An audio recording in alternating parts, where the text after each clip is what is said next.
हरे कृष्णा मित्रों, आज रविवार है और मैं लेट्स रीड गीता चैनल पे आप सबों का स्वागत करता हूँ।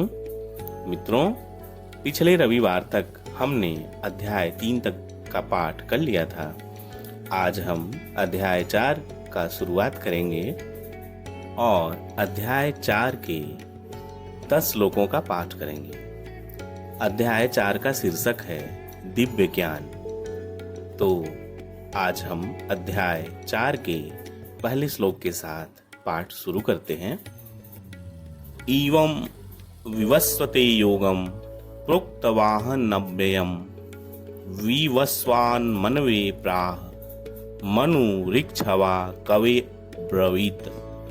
भगवान श्री कृष्ण ने कहा, मैंने इस अमर योग विद्या का उपदेश सूर्यदेव विवस्वान को दिया और विवस्वान ने मनुष्यों के पिता मनु को उपदेश दिया और मनु ने इसका उपदेश इक्ष्वाकु को दिया। मित्रों, यहाँ पर हमें भगवत गीता का इतिहास प्राप्त होता है। यह अत्यंत प्राचीन बताया गया है, जब इसे सूर्यलोक इत्यादि संपूर्ण लोकों के राजा को प्रदान किया गया था। समस्त लोकों के राजा विशेष रूप से निवासियों की रक्षा के निमित्त होते हैं। अतः राजन्य वर्ग को भगवत गीता की विद्या को समझना चाहिए, जिससे वे नागरिकों अर्थात प्रजा पर शासन कर सके और उन्हें काम रूपी भवबंधन से बचा सके। एव परंपरा प्राप्त मीमा राजर्षयो विदुः स काले नेह महता योगो नष्टः परंतप। इस प्रकार यह परम विज्ञान गुरु परंपरा द्वारा प्राप्त किया गया और राजर्षियों ने इसी विधि से इसे समझा, किंतु काल क्रम में यह परंपरा छिन्न हो गई। अतः यह विज्ञान यथारूप में लुप्त हो गया लगता है।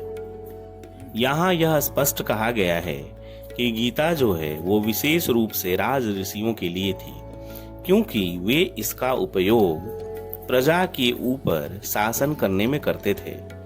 निश्चय ही भगवद गीता कभी भी आसुरी पुरुषों के लिए नहीं थी, जिनसे किसी को भी इसका लाभ ना मिलता और वो अपनी अपनी मान्यता के अनुसार, सनक के अनुसार विभिन्न प्रकार की विवेचना करते। स एवायं मया ते अद्य योगः प्रोक्तः पुरातनः भक्तोऽसि मे सखा चेति रहस्यम हुरोदोतमम्। आज मेरे द्वारा वही यह प्राचीन योग यानी परमेश्वर के साथ अपने संबंध का विज्ञान तुमसे कहा जा रहा है, क्योंकि तुम मेरे भक्त तथा मित्र हो। अतः तुम इस विज्ञान के दिव्य रहस्य को समझ सकते हो। अर्जुन उवाच अपरम भवतो जन्म परम जन्म विवस्वतः कथते तद्विजान्याम त्वमादौ प्रोक्तवानिति। अर्जुन ने कहा, सूर्यदेव विवस्वान आपसे पहले हो चुके हैं, अर्थात ज्येष्ठ है, तो फिर मैं कैसे समझूं कि प्रारंभ में भी आपने उन्हें इस विद्या का उपदेश दिया था। यहाँ पर हम देख रहे हैं कि अर्जुन भगवान के माने हुए भक्त हैं, फिर भी उन्हें कृष्ण के वचनों पर विश्वास नहीं हो रहा था। तथ्य यह है कि अर्जुन यह जिज्ञासा अपने लिए नहीं कर रहे हैं, अपितु यह जिज्ञासा उन सबों के लिए है जो भगवान में विश्वास नहीं करते। श्री भगवान उवाच बहुनु में व्यतीतानि जन्मानि तो चा अर्जुन तान्यहं वेद सर्वाणि न त्वं वेत्तत् परन्तप। श्री भगवान ने कहा, तुम्हारी तथा मेरे अनेक जन्म हो चुके हैं, मुझे तो उन सब का स्मरण है, किंतु हे परंतप तुम्हें उनका स्मरण नहीं रह सकता है। अजो अपि सन्नव्ययात्मा भूतानि विश्वरूपी सना प्रकृतिम स्वामधिष्ठाय संभवाम्यात्मायया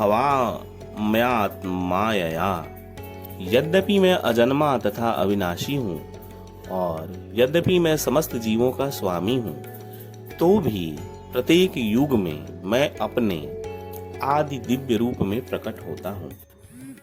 भगवान ने अपने जन्म की विलक्षणता बतलाई है। यद्यपि वे सामान्य पुरुष की भांति प्रकट हो सकते हैं, किंतु उन्हें विगत अनेक जन्मों की पूरी स्मृति बनी रहती है, जबकि समान मनुष्य को कुछ ही घंटे पूर्व की घटना स्मरण नहीं रहती। यदा यदा ही धर्मस्य ग्लानिर्भवति भारत अभ्युत्थान धर्मस्य तदात्मानं सृजाम्यहम्। हे भरतवंशी, जब भी और जहां भी धर्म का पतन होता है और अधर्म की प्रधानता होने लगती है, तब तब मैं अवतार लेता हूँ। परित्राणाय साधूनां विनाशाय च दुष्कृतां धर्म संस्थापनार्थाय संभवामि युगे युगे। भक्तों का उद्धार करने, दुष्टों का विनाश करने तथा धर्म की फिर से स्थापना करने के लिए मैं हर युग में प्रकट होता हूँ। जन्म कर्म च में दिव्यमेवं यो वेति तत्वतः त्यक्त्वा देहं पुनर्जन्म नैति मामेति सो अर्जुन। हे अर्जुन, जो मेरे आविर्भाव तथा कर्मों की दिव्य प्रकृति को जानता है, वह इस शरीर को छोड़ने पर इस भौतिक संसार में पुनः जन्म नहीं लेता, अपितु मेरे सनातन धाम को प्राप्त होता है। वीतराग भय क्रोधा मन्मया मामुपाश्रिताः बहवो ज्ञान तपसा पूता मदभागवमागता। आसक्ति, भय तथा क्रोध से मुक्त होकर मुझ में पूर्णतया तन्मय होकर और मेरी शरण में आकर बहुत से व्यक्ति भूतकाल में मेरे ज्ञान से पवित्र हो चुके हैं। इस प्रकार से उन सबों ने मेरे प्रति दिव्य प्रेम को प्राप्त किया हो। मित्रों, आज के लिए इतना ही। फिर हम अगले रविवार आपसे फिर मिलेंगे। तब तक के लिए हरे कृष्ण कृष्ण कृष्ण हरे हरे।